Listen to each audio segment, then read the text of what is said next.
Сытные, насыщенные. В этом ролике я собрала 3 рецепта салатов на праздничный стол с майонезом. Конечно же, рекомендую только домашний майонез, будет очень вкусно, и если интересно, просто продолжайте смотреть. Привет, дорогие друзья, меня зовут Галина Артеменко. Новогодние и рождественские праздники все ближе, а с ними и все ближе праздничное застолье. Поэтому выбираем для себя самые вкусные рецепты, и в этом видео я предлагаю вам 3 рецепта салатов, сытных салатов с майонезом. Я знаю, что множество людей их любит, я сама их очень сильно люблю, особенно когда готовлю домашний майонез. Он у меня есть на канале, ссылку на рецепты я, конечно же, оставлю в описании. И также к этой подборке я оставлю ссылку на рецепты недавно вышедших салатов без майонеза. Таким образом сможете себе скомпоновать очень классный, яркий застольный стол, масло масляное, скомпоновать очень классное застолье, и при этом каждый, кто будет у вас в гостях, насладится тем блюдом, которое ему максимально по душе.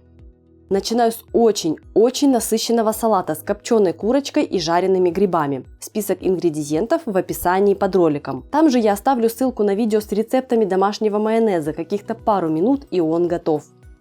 Первым делом обжарю грибы. Я выбираю такие вот шампиньоны, они более упругие, меньше выпускают влаги и быстрее обжариваются. Режу средние шампиньоны на 4 части, а небольшие напополам, совсем маленькие можно оставить целиком. Хорошенько разогреваю сковороду, вливаю растительное масло и жарю грибы на сильном огне, помешивая. Нужно получить обжаренные грибы с румяными бочками, а не тушеные, так что огонь я не уменьшаю. Готовые грибы немного подсаливаю, выкладываю в другую посуду и даю остыть. Теперь обжарю лук. Делаю это специально отдельно от грибов, чтобы каждый ингредиент привнес свой особенный аромат. Режу луковицу четверть кольцами. Разогреваю сковороду, вливаю масло и обжариваю лук, помешивая. Тут я использую средний огонь, чтобы лук не подгорел и хорошо подрумянился. Даю луку остыть. Режу копченое куриное филе довольно крупными кусочками, чтобы оно соотносилось с грибами.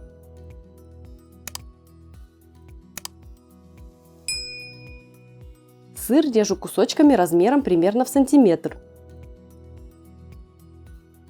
В глубокую миску отправляю нарезанное куриное филе и сыр.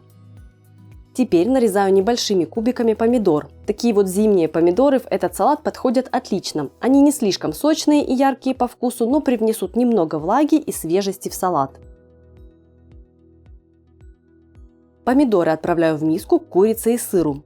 Туда же обжаренный лук и грибы. Добавляю пару ложек майонеза и перемешиваю до распределения. Следующий сытный салат с тунцом, черешковым сельдереем и красным луком. Получается и насыщенно, и сытно, а сельдерей добавит легкости и хрусткости. Список ингредиентов в описании. Первым делом отвариваю яйца. Можно отварить вкрутую, а я варю в мешочек, чтобы салат получился слегка вязким. В таком случае он и салат, и на подсушенный кусочек хлебушка его намазать приятно. Готовые яйца остужаю, очищаю и нарезаю небольшими кусочками.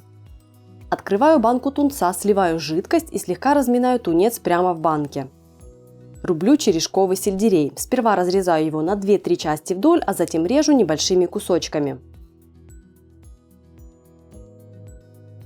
Очищаю и рублю красную луковицу мелким кубиком. Размер около 5 мм. Красный лук мягкий по вкусу, поэтому салат не получится пикантным излишне.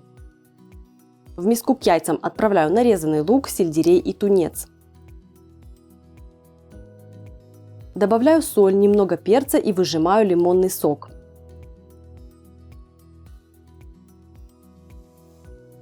Этот салат отличное решение, если на гарнир задумано какое-то блюдо не из картофеля. Такой картофельный салат закроет пожелания тех, кто картофель очень любит. Он простой, быстрый, очень сытный и очень вкусный. Список ингредиентов в описании.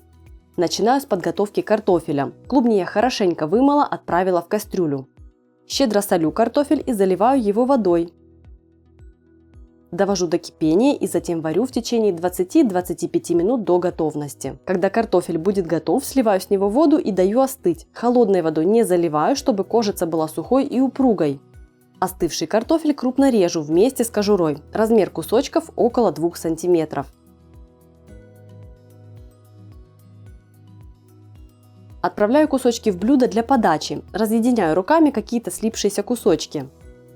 Пришла очередь добавить ароматный соус песто. Можно купить в магазине, а я использую домашний. Рецепт я публиковала летом, ссылку на него продублирую в описании, сделать можно в любое время года.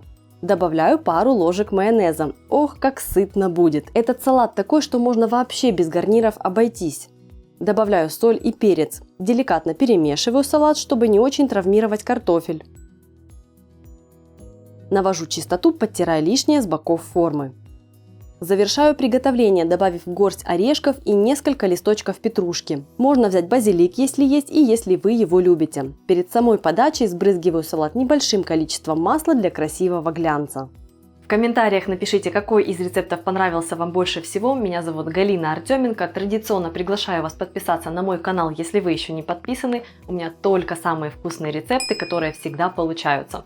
Нажимайте на колокольчик, чтобы новые видео не пропускать, а этому ролику поставьте лайк, если он вам понравился.